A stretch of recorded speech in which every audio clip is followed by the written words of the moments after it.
Learn your place. You're delaying us. Security is coming. You Abby. Anyone can fake these. Gather your things. You'll be banned. Excuse me, sir. You're in the wrong seat. Please move immediately. Excuse me, sir. You're in the wrong seat. Please move immediately. The sharp command from flight attendant Linda Peterson cut through the hum of Global Airways Flight 628. She stood over the well-dressed black businessman, her arms folded tight across her chest, her stance deliberately blocking his view. Marcus Jefferson looked up from the merger papers spread across his tray table. His eyes met her cold, unwavering stare.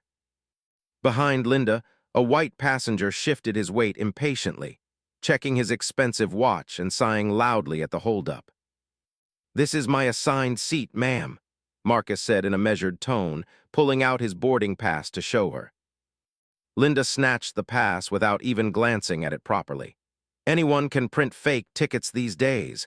This gentleman here paid full fare for first class. She gestured toward the white passenger standing behind her. "You need to collect your belongings and move to economy where you're supposed to be." The atmosphere in the cabin changed instantly. Conversations stopped mid-sentence.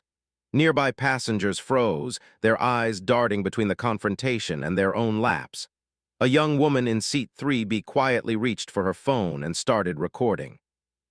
"Have you ever been made to feel like an outsider in a place you rightfully earned access to?" The captain's voice crackled over the intercom. "Flight departure in 19 minutes. All passengers, please be seated." Linda Peterson planted herself firmly beside seat 3, her 13 years of experience showed in every deliberate movement. She'd dealt with situations like this countless times before. The light caught her name badge as she crossed her arms even tighter, creating a physical wall between Marcus and his seat. "Listen, I don't have time to play games," Linda said, her voice rising just enough so everyone around could hear clearly. "We have a legitimate first-class passenger waiting here, and you're delaying the entire flight." The white passenger, Greg Mitchell, stepped closer with an exaggerated show of frustration. His designer watch glinted under the cabin lights as he gestured impatiently at the disputed seat. "Finally, someone's doing something about this," Greg said loudly. "I have a critical connection in Chicago, and I absolutely cannot miss it because of—" He paused meaningfully, letting the unspoken words hang heavy in the air. Marcus remained calm in his seat, his leather briefcase balanced carefully on his knees. Inside that case, documents worth hundreds of millions waited, but right now he had to focus on this immediate crisis. He pulled out both his Elite Premier status card and his boarding pass, holding them where Linda could clearly see his name and seat assignment. "Ma'am, I've been flying with Global Airways for 9 years. Elite Premier member. This is definitely my assigned seat." His voice carried the quiet confidence of someone used to high-stakes negotiations, but Linda dismissed it with a dismissive wave of her hand. "People fake these all the time," she scoffed, barely looking at what he'd shown her. "I see counterfeit cards constantly. Security has gotten really sophisticated about catching people trying to sneak upgrades they didn't pay for." Emily Brooks, a marketing director seated in 3B, carefully angled her phone camera. Her social media notification popped up silently. "Discrimination happening live on Global Airways 628. 3 viewers became 12, then 60 in seconds. Comments began flooding in immediately. The tension spread like ripples through first class. Passengers in surrounding rows turned to watch openly now, several pulling out their own phones to document what was unfolding. The elderly couple in row 4A whispered anxiously to each other. A business executive in seat 5C shook his head in visible disgust. "Just move along, friend," Greg said, his tone suggesting he was doing everyone a favor. "Some of us have actual business to handle. I'm sure there's a perfectly acceptable seat back in coach." Marcus's phone buzzed against his leg.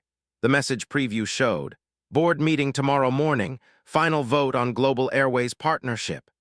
He ignored it, keeping his focus and composure despite the growing humiliation. His briefcase contained documents that could fundamentally reshape Global Airways' future, but these people saw only the color of his skin. "Sir, we have established procedures," Linda continued, her voice taking on more authority. "When there's any kind of seating dispute, company policy requires passengers to follow crew instructions. You're welcome to file a formal complaint later if you believe there's been some kind of error." Emily's livestream viewer count jumped to 932. Comments scrolled past faster than anyone could read them. "This is absolutely disgusting. Someone needs to call the news. I'm boycotting Global Airways forever." She kept her phone perfectly steady, capturing every word, every dismissive gesture, every moment of this injustice. A flight attendant from the economy section appeared at the front of first class. James, a young black man who looked deeply uncomfortable witnessing what was happening. He approached Linda hesitantly. "Linda, his boarding pass clearly shows." "James, return to your assigned section," Linda snapped immediately. "I'm handling this situation." James retreated slowly, but his facial expression spoke volumes. Several passengers caught the brief exchange, recognizing the complicated power dynamics playing out. Marcus opened his briefcase slightly to retrieve a business card. The movement was subtle and controlled, but Linda noticed immediately. "Sir, I'm going to need you to close that briefcase right now and prepare to relocate. We're not operating a mobile office up here." "Ma'am, perhaps if you contacted your supervisor." "I don't need to contact anyone. I have complete authority in this cabin."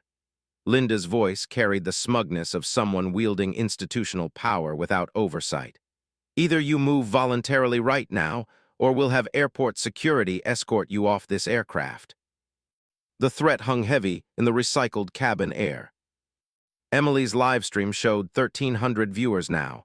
The elderly woman in 4A gasped audibly. Even Greg shifted uncomfortably. He'd wanted the seat, certainly, but this situation was escalating far beyond his comfort level. Marcus's phone buzzed again. This time, a text from his executive assistant. "Chicago Tribune asking about Global Airways investment. Should I provide comment?" He silenced the device entirely, but the irony wasn't lost on him.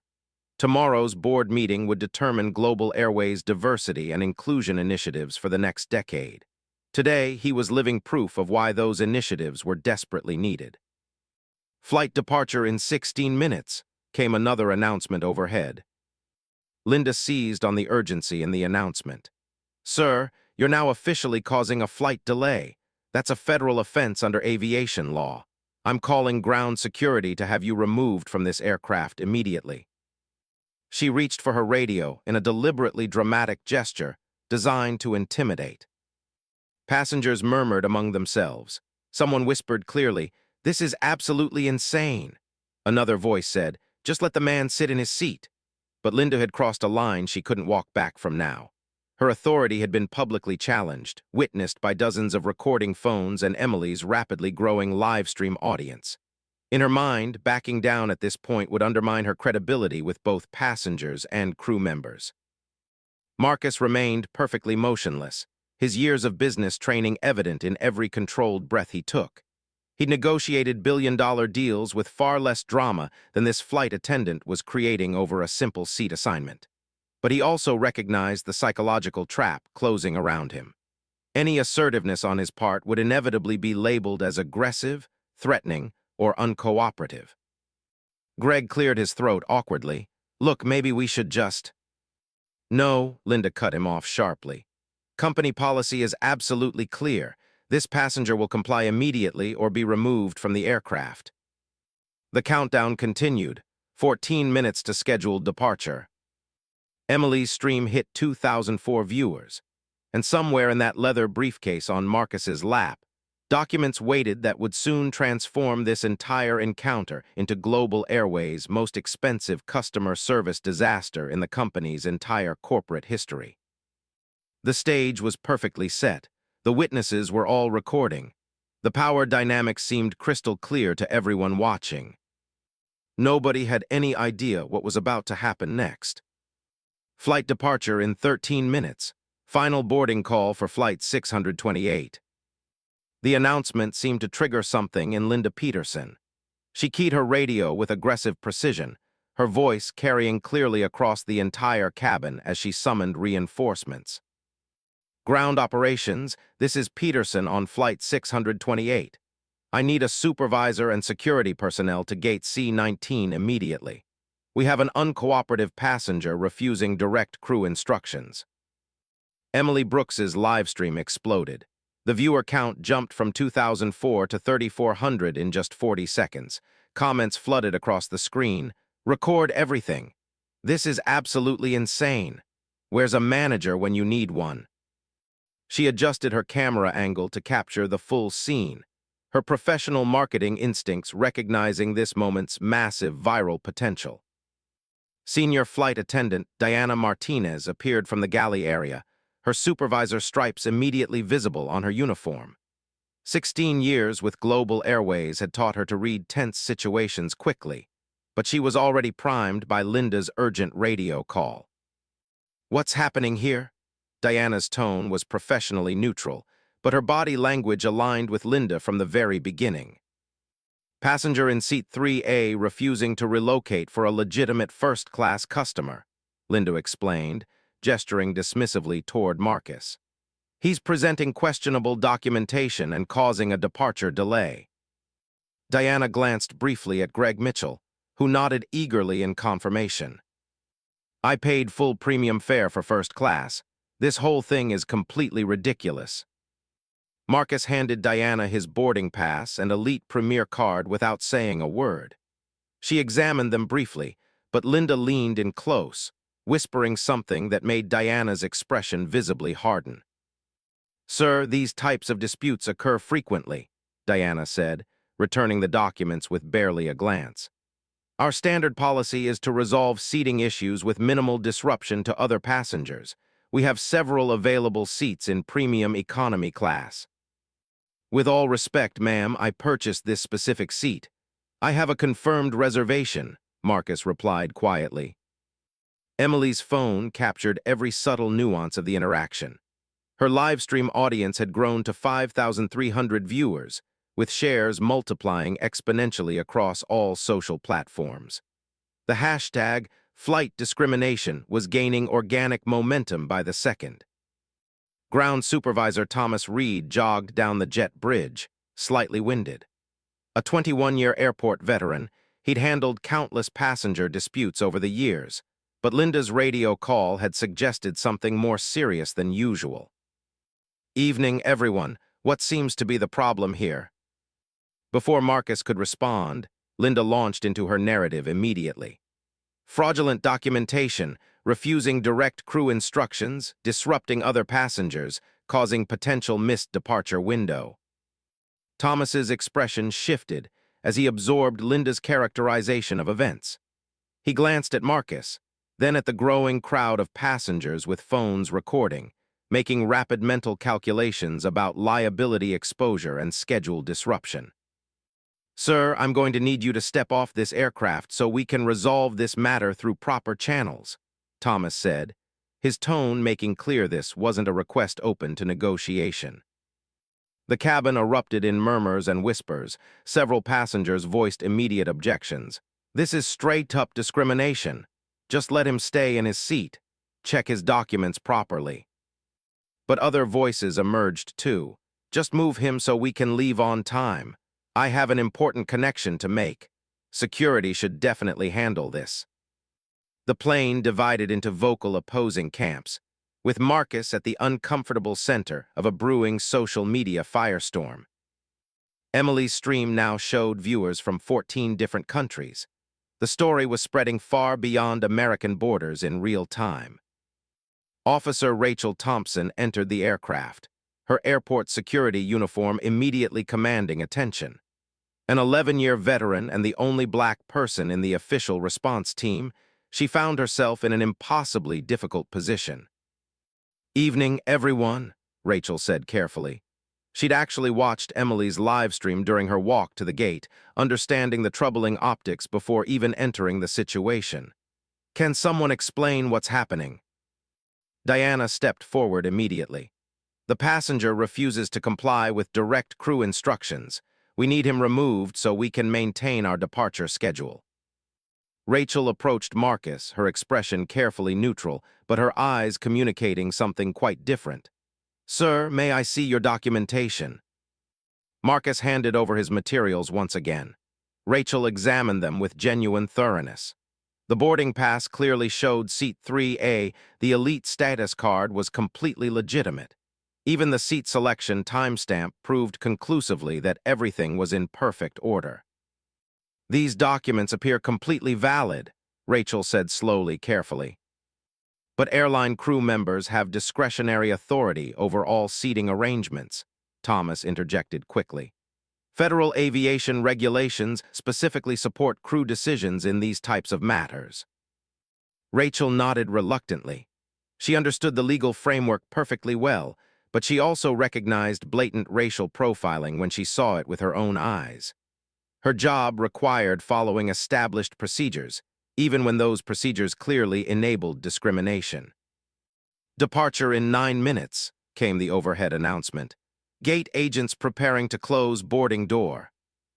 The mounting time pressure became almost unbearable.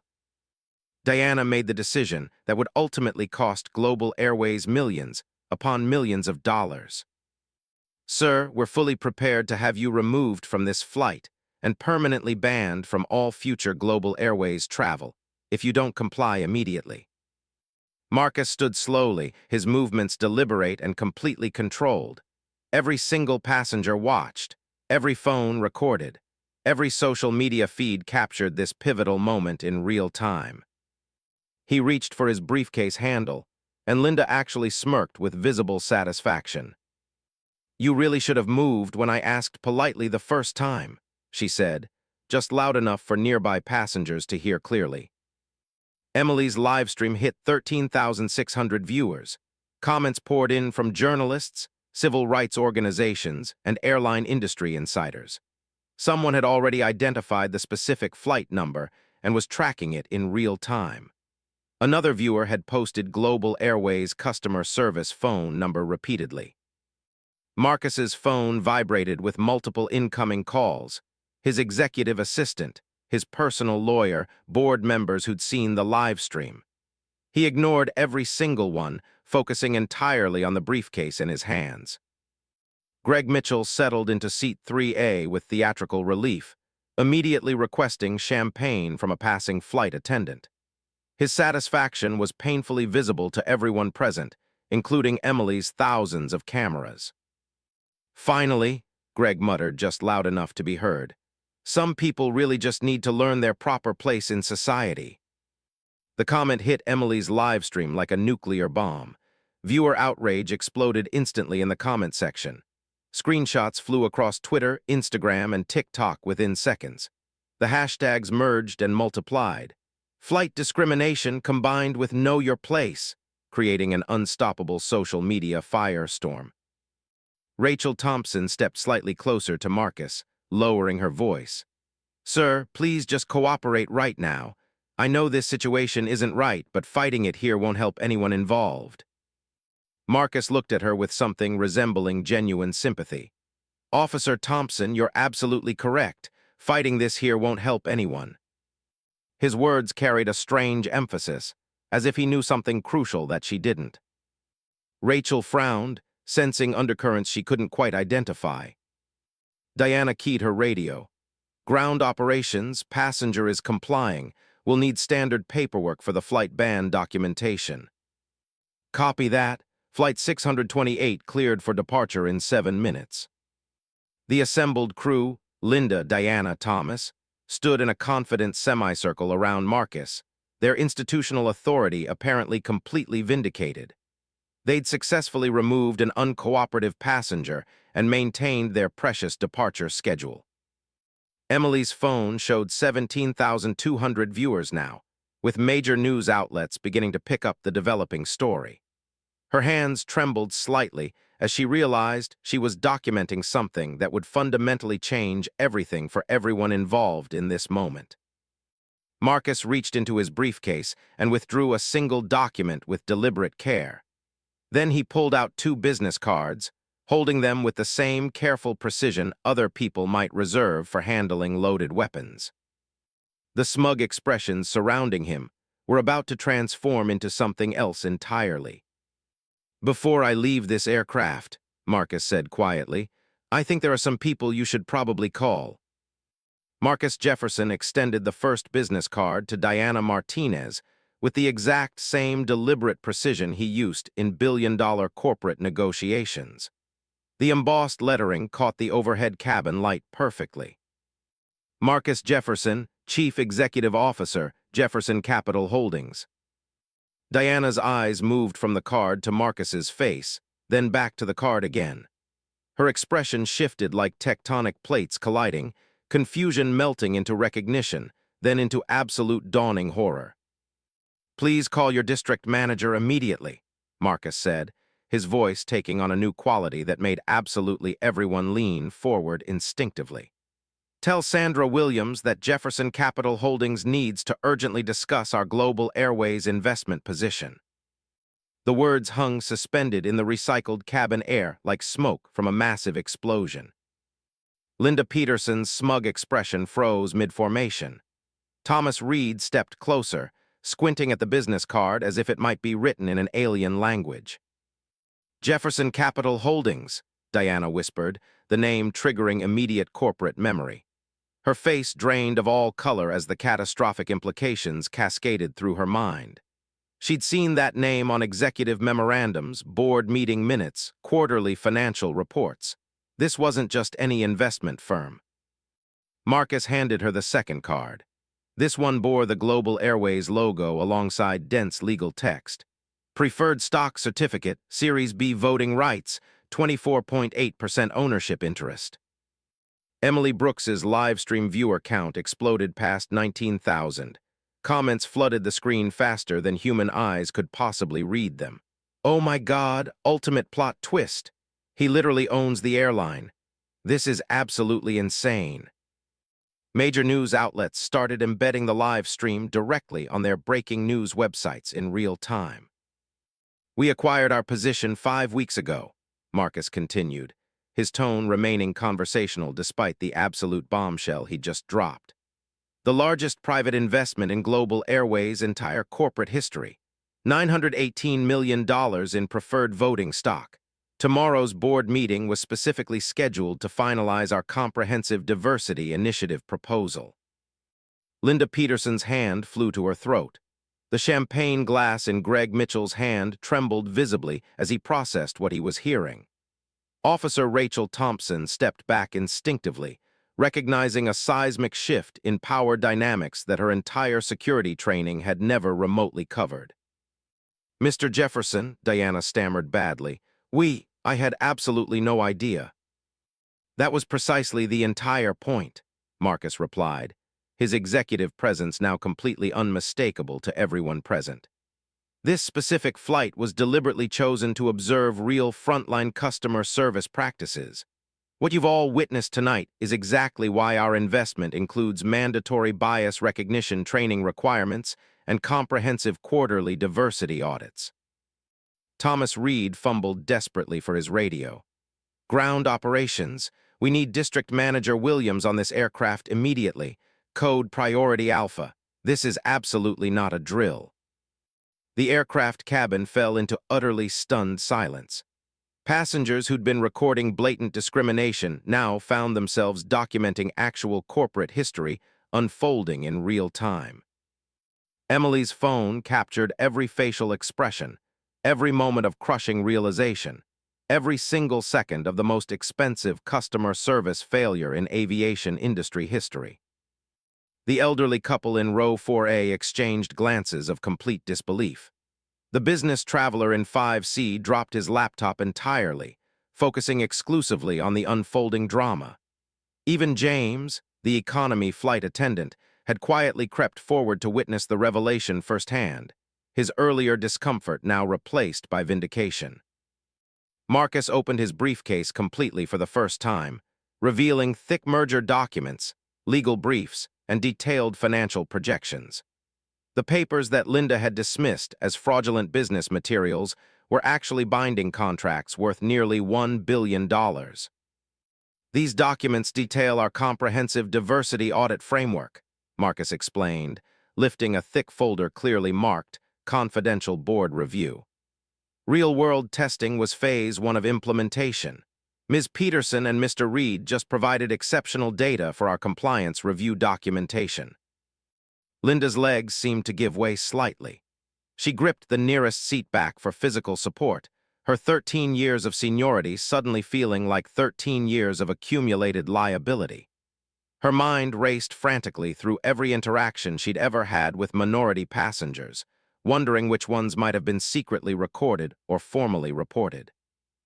The Federal Aviation Administration received our complete testing protocol 4 weeks ago, Marcus continued, producing another document stamped with multiple official government seals. Tonight's incident was officially sanctioned as a civil rights compliance audit under federal authority. Your actions are now part of the permanent federal record. Greg Mitchell finally found his voice. I didn't know. This is a complete misunderstanding. I never actually meant to. No misunderstanding whatsoever, Mr. Mitchell, Marcus said with absolute calm, his boardroom authority cutting cleanly through the man's desperate stammering. You actively validated discrimination against a fellow passenger based solely on race. That makes you legally complicit in a federal civil rights violation. Your specific behavior is also being documented for our passenger conduct database and potential legal proceedings. Emily's livestream hit 27,000 viewers, with the number climbing exponentially every second. News organizations worldwide were picking up the developing story instantly. The combined hashtags had merged with corporate justice and quiet power, creating a genuine social media phenomenon that marketing executives would study for years to come. A passenger somewhere in row 6 shouted out loud, "This is better than any Netflix show." Another voice called out enthusiastically, "Sir, you're my absolute hero." The cabin atmosphere transformed completely from unbearable tension to crackling electricity as passengers realized they were witnessing David defeating Goliath in real time. Our legal team includes 3 former Justice Department Civil Rights Division attorneys, Marcus continued, pulling out his phone to display an extensive contact list. They're currently monitoring this live stream and preparing preliminary injunction paperwork as we speak. One phone call can immediately suspend Global Airways' federal operating licenses pending full investigation. Rachel Thompson approached carefully, her security training warring with her recognition of the situation's extraordinary complexity. "Mr. Jefferson, sir, I sincerely apologize for..."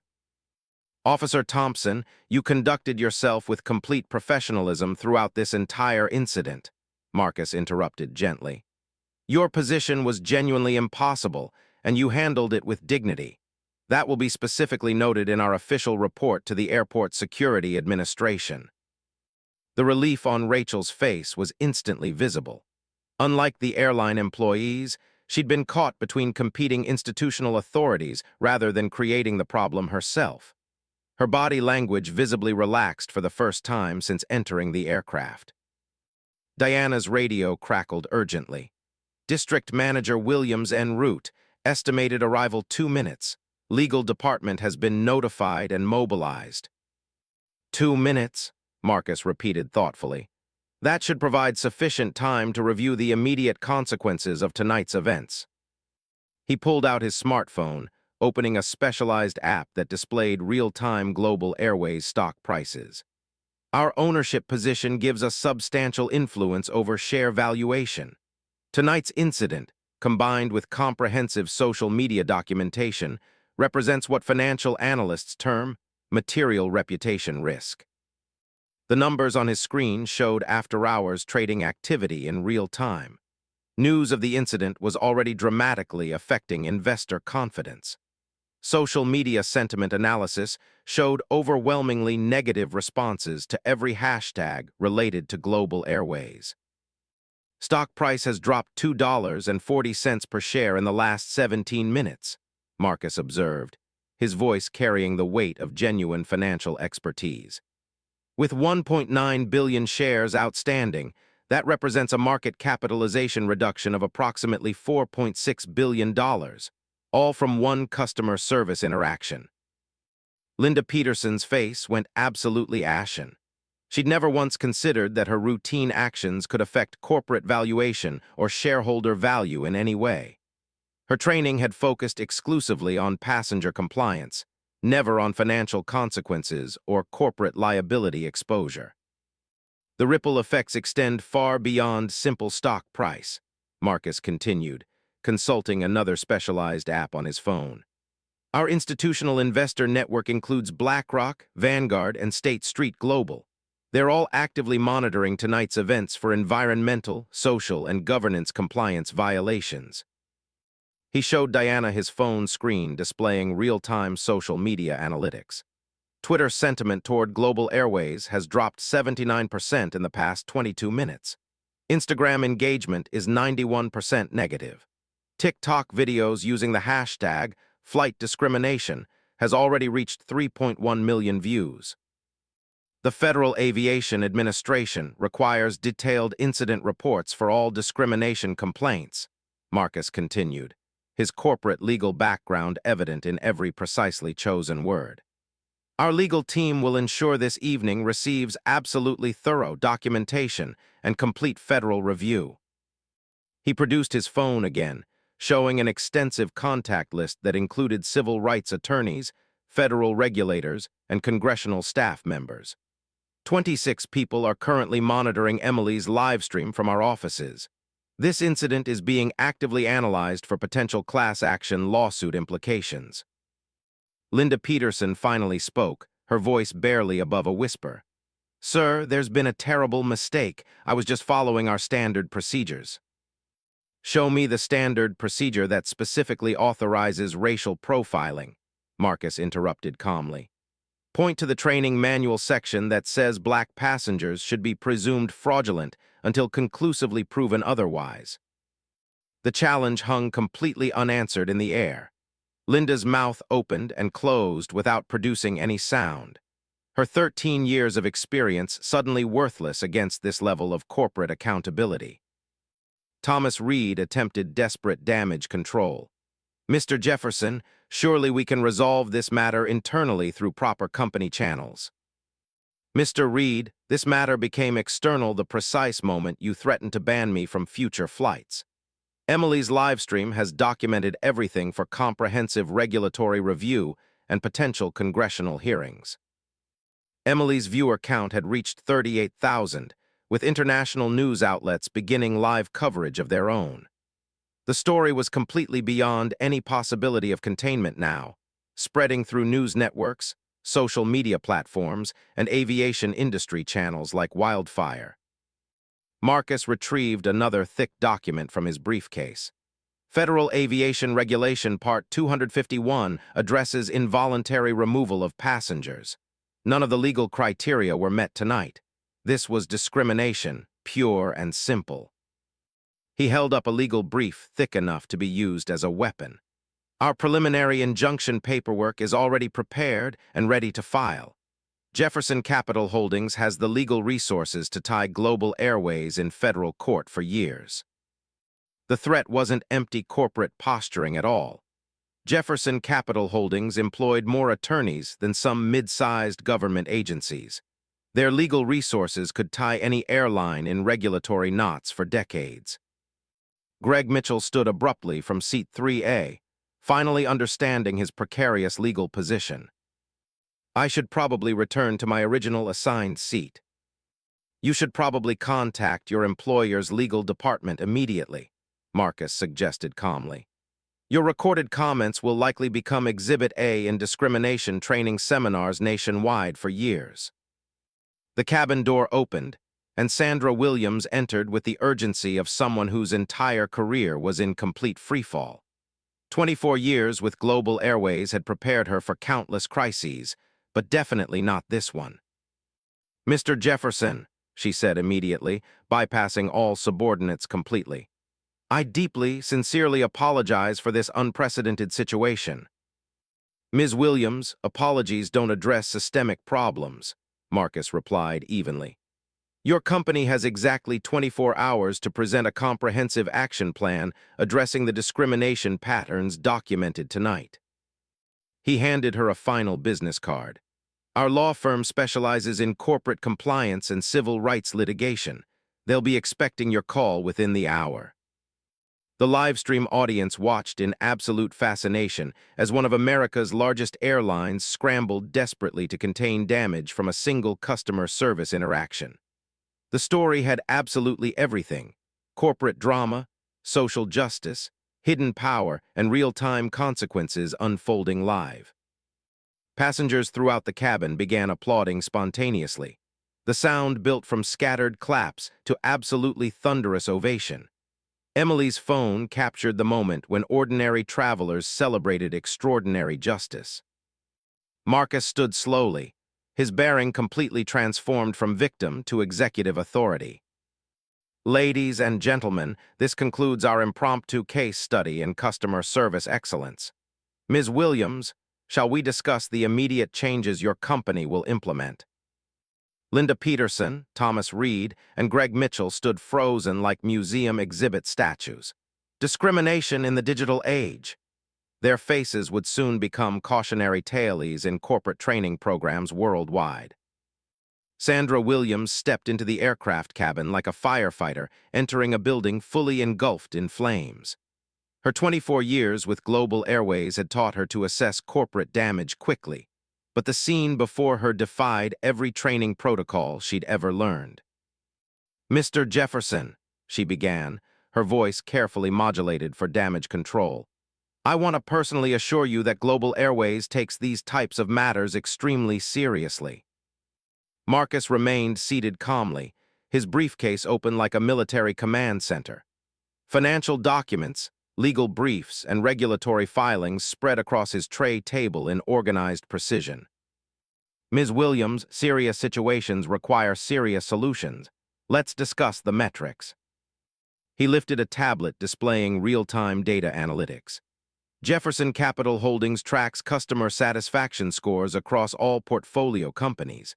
Global Airways currently ranks 79% in passenger experience, the absolute lowest in our entire transportation sector. Sandra's face tightened visibly. Those numbers weren't public knowledge, but Marcus's investment position granted access to internal performance data that even most executives never saw. "Our quarterly analysis shows 923 discrimination complaints filed against Global Airways in the past 13 months, Marcus continued, consulting another document. "That's a 37% increase from the previous year, with 69% involving passengers of color." Emily's livestream had reached 46,000 viewers, but now major television news networks were providing their own live coverage. CNN, MSNBC, and Fox News had all interrupted regular programming for breaking news coverage of the Global Airways discrimination incident. Linda Peterson stood frozen near the galley, her career imploding in real time before her eyes. Thomas Reed clutched his radio like a lifeline, but no amount of ground control could possibly save him from this corporate meltdown.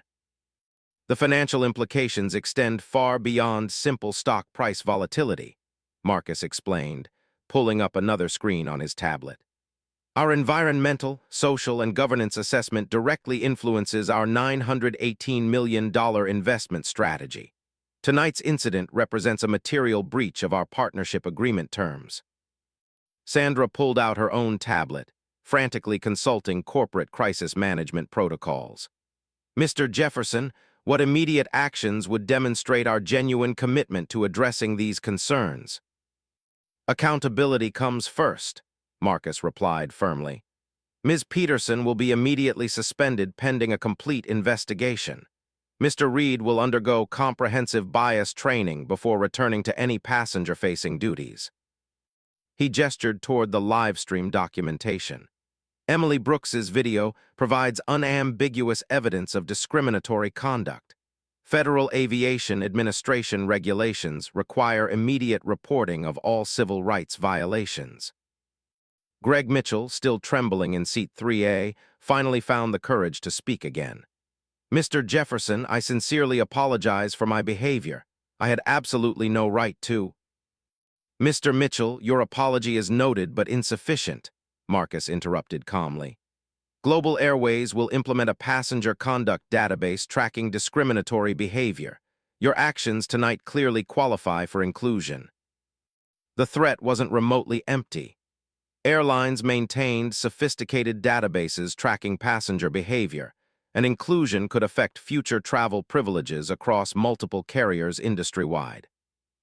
Our legal department has identified 18 specific Federal Aviation Administration violations from tonight's incident, Marcus continued, consulting a thick legal brief. Each violation carries potential fines ranging from $27,000 to $450,000 per occurrence. Sandra's hands shook slightly as she calculated the potential financial exposure. Seven-figure fines could absolutely devastate quarterly earnings and trigger intensive regulatory scrutiny across the entire operation. The Department of Transportation has granted our firm special investigation authority, Marcus added, producing an official document with federal seals. This incident will be documented as part of our comprehensive civil rights compliance audit. He opened his phone to reveal a conference call with 7 participants. Our legal team is currently preparing preliminary injunction paperwork. We can suspend Global Airways' federal operating certificates pending full investigation. The cabin fell silent except for the low hum of engines and the soft murmur of Emily's live-stream commentary. Passengers in nearby rows leaned forward, recognizing they were witnessing corporate history unfold in real time. However, Marcus continued, his tone suggesting negotiation rather than complete destruction, Jefferson Capital Holdings believes in rehabilitation over punishment. We're prepared to work with Global Airways on comprehensive reform. Sandra seized the opening desperately. What specific changes would satisfy your compliance requirements? Marcus retrieved a thick document marked Confidential Board Proposal. The Jefferson Protocol, a 5-point diversity action plan developed by our civil rights attorneys and organizational psychologists. He outlined the requirements with boardroom precision. Point 1. Immediate implementation of bias recognition training for all customer-facing employees. 42 hours mandatory with annual recertification. Cost approximately $25 million annually. Point 2. Real-time discrimination monitoring system using artificial intelligence to analyze passenger interactions. Warning systems alert supervisors to potential bias incidents. Development costs $72 million. Ongoing maintenance $13 million yearly.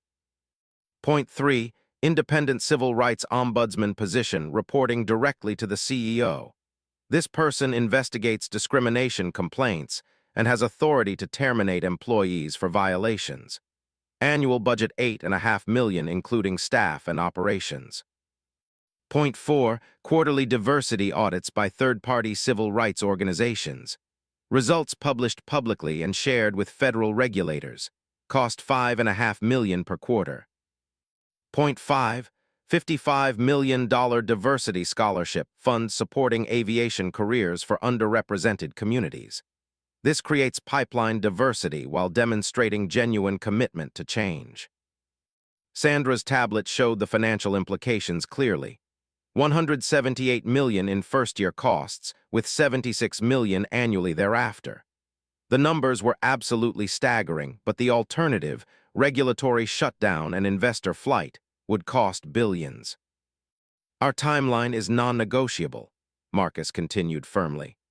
Global Airways has exactly 24 hours to accept these terms or face immediate divestiture of our $918 million position. He showed his phone screen displaying pre-market trading data. BlackRock, Vanguard, and State Street have all contacted us tonight. They're prepared to follow our lead if we divest. Combined, that represents $2.5 billion in institutional investment. The threat was carefully calculated. Losing that much institutional support would trigger a death spiral in share price and credit ratings that could take years to recover from.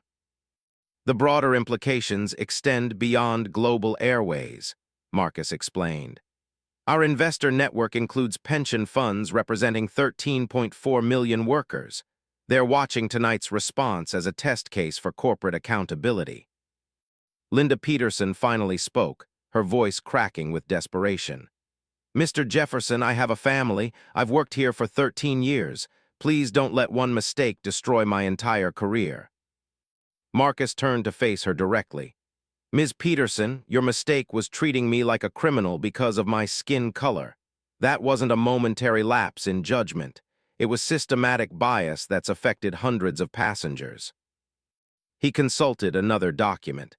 Our investigation found 24 prior complaints against you involving passenger profiling. This wasn't your first offense. It was simply the first time you were held genuinely accountable. The number hit the cabin like a physical blow. 24 complaints meant years of discriminatory behavior, a clear pattern of bias that management had ignored until tonight. Thomas Reed attempted one final defense. Mr. Jefferson, we were following established protocols for passenger disputes. Show me the protocol authorizing racial profiling, Marcus challenged. Produce the training manual that says black passengers should be treated as suspected criminals. Reed opened his mouth, then closed it without speaking. No such protocol existed anywhere, and everyone knew it. Sandra checked her watch. 11:53 p.m. Mr. Jefferson, I need to conference with our executive team and legal department. Can we schedule a formal meeting tomorrow morning? The board meeting is at 9:00 a.m., Marcus replied. Your response determines whether Jefferson Capital Holdings increases our investment or divests entirely. He began packing his briefcase with methodical precision. Ms. Williams, Global Airways just received the most expensive customer service lesson in aviation history. The question is whether you'll learn from it. Emily's live stream had reached 73,000 viewers, with clips spreading across every conceivable social media platform. The story was already being covered by international news outlets, making this a truly global public relations crisis. The civil rights movement didn't end in the 1960s, Marcus said quietly. It evolved into boardrooms and stock portfolios. Tonight, you learned that economic power can enforce social justice more effectively than protests or litigation alone. He stood slowly, his executive presence now absolutely undeniable to everyone present. Ladies and gentlemen, discrimination is expensive. Global Airways is about to discover exactly how expensive. The cabin erupted in spontaneous applause again, even louder than before. Passengers who'd witnessed discrimination transform into accountability cheered for justice served at 35,000 feet. Linda Peterson, Thomas Reed, and Greg Mitchell would never forget the night they learned that quiet power speaks louder than any raised voice. 25 hours later, Global Airways CEO Richard Bennett stood before an emergency board meeting, his prepared statement trembling in his hands. The Jefferson Capital Holdings conference room buzzed with palpable tension as Marcus Jefferson reviewed the airline's proposed response. Mr. Jefferson, Bennett began, Global Airways accepts full responsibility for last night's incident. We're prepared to implement immediate and comprehensive changes. The livestream fallout had been absolutely devastating. Emily Brooks's video reached 3.1 million views across all platforms. Flight discrimination dominated trending topics globally. Stock price dropped 12% in overnight trading, erasing $1.3 billion in market value. Linda Peterson has been terminated effective immediately, Bennett announced. Our investigation revealed a pattern of discriminatory behavior spanning 6 years, with 28 documented complaints we failed to address properly. Marcus nodded approvingly. And Mr. Reed, suspended without pay for 31 days, mandatory completion of 84-hour bias training program, and permanent reassignment to non-passenger duties. His supervisory privileges have been permanently revoked. The swift action reflected corporate panic.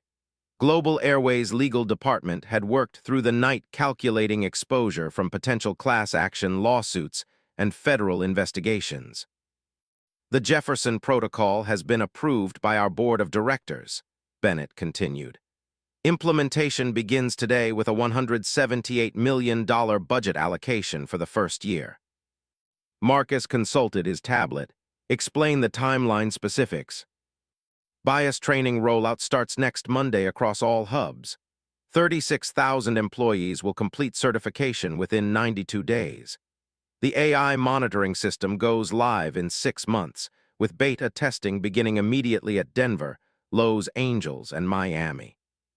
Sandra Williams entered with implementation updates. The Civil Rights Ombudsman position has been posted. We're interviewing former Department of Justice attorneys and NAACP executives for the role. Quarterly diversity audits will be conducted by the Southern Poverty Law Center, Bennett added. Results published on our website and submitted to the Department of Transportation.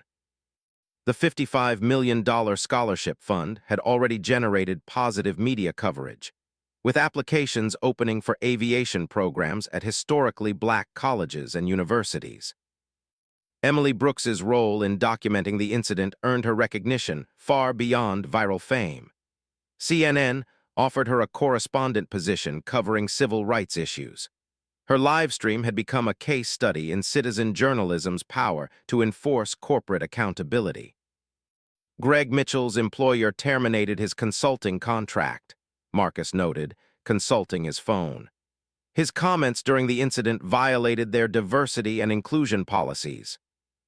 The passenger conduct database was already operational.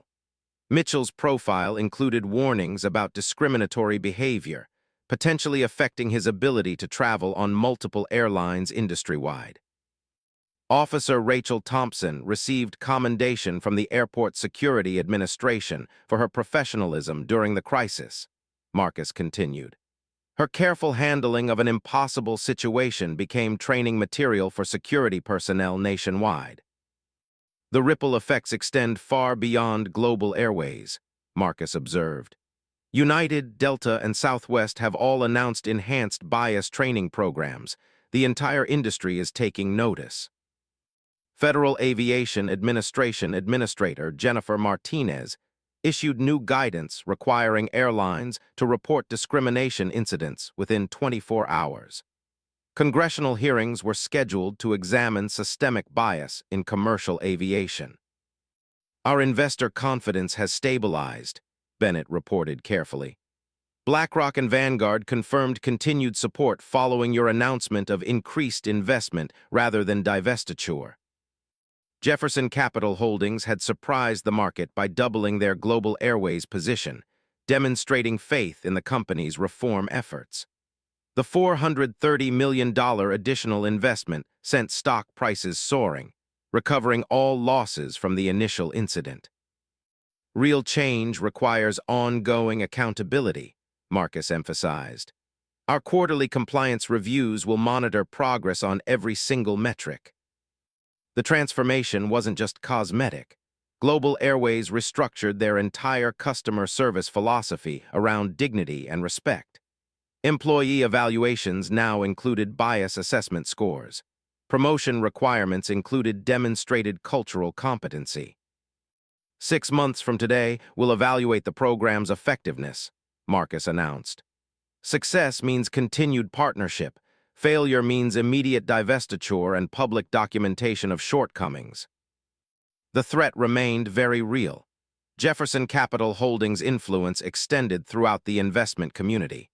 Their approval or condemnation could make or break corporate reputations. James, the economy flight attendant who'd witnessed Linda's discrimination, was promoted to diversity training coordinator. His insider perspective on discriminatory practices made him invaluable for identifying problem areas. This incident demonstrates that economic leverage creates faster change than legal action alone, Marcus reflected.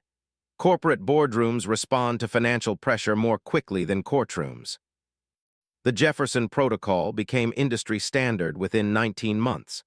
Other investment firms adopted similar ESG enforcement strategies, using economic power to drive social progress. Global Airways will become the industry leader in inclusive customer service, Bennett pledged. Last night's failure becomes tomorrow's foundation for excellence. Marcus closed his briefcase, satisfied with the comprehensive response. Ms. Williams, ensure that every employee understands tonight's lesson. Discrimination is expensive, but accountability is profitable. The quiet revolution had succeeded. Power wielded responsibly created lasting change that no amount of protesting could have achieved alone. Economic justice had proven more effective than legal justice in this case. Global Airways learned that treating customers with dignity wasn't just morally right, it was financially essential. 7 months after Flight 628, Global Airways reported the highest customer satisfaction scores in company history. The Jefferson Protocol had transformed not just policies, but corporate culture itself. Marcus Jefferson stood before the Aviation Diversity Summit, addressing industry leaders from around the world. His quiet victory had inspired a movement that extended far beyond airlines. "Dignity isn't negotiable," he told the audience. "When we demanded accountability, we created lasting change that protects every traveler who follows." The numbers told the story. Discrimination complaints across participating airlines dropped 51% industry-wide.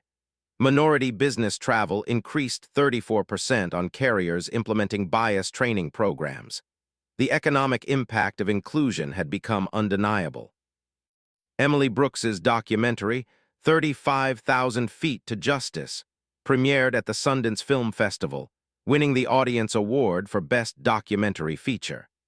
Her citizen journalism had evolved into a platform for exposing systemic inequality across industries. "One phone recording changed everything," Emily reflected in interviews. "It proves that ordinary people can hold extraordinary power accountable when they document truth." The Equality and Transit Foundation, established with Marcus's leadership, had awarded $13 million in aviation scholarships to underrepresented students. 47 recipients were now enrolled in pilot training programs at historically black colleges. Corporate America took notice. The Jefferson model spread to hospitality, retail, and healthcare sectors. Investment firms adopted ESG enforcement strategies, using economic leverage to drive social progress across industries. Linda Peterson's termination became a cautionary tale in business schools nationwide. Her discriminatory actions cost Global Airways $178 million in immediate reforms, plus incalculable reputation damage that took years to repair. "Economic consequences speak louder than moral arguments," Marcus observed during a Harvard Business School lecture. "When discrimination becomes expensive, corporations change quickly." The Federal Department of Transportation adopted the Jefferson Protocol as recommended guidelines for all commercial airlines. Bias training, monitoring systems, and accountability measures became industry requirements rather than voluntary initiatives. These real-life stories demonstrate that quiet power can overcome systemic injustice more effectively than confrontation alone, Marcus continued. Strategic response creates lasting transformation that continues inspiring change today. Stories like this remind us that progress happens when preparation meets opportunity. Life stories of dignity defended through economic leverage prove that justice takes many forms. Greg Mitchell eventually issued a public apology, participating in diversity training seminars where he shared his experience as a cautionary tale. His willingness to acknowledge complicity in discrimination became part of his rehabilitation. Officer Rachel Thompson was promoted to Airport Security Training Director, developing protocols that balance authority with respect for passenger dignity. The ripple effects continue today. Every time a passenger receives respectful treatment regardless of race, Flight 628's legacy lives on. Every airline employee who chooses inclusion over bias honors the courage of those who demanded change. "Real stories have real power," Marcus concluded his summit address. "When we document discrimination and demand accountability, we create the change we want to see." If you've experienced discrimination while traveling, share your story in the comments below. Your voice matters. Your experience creates change.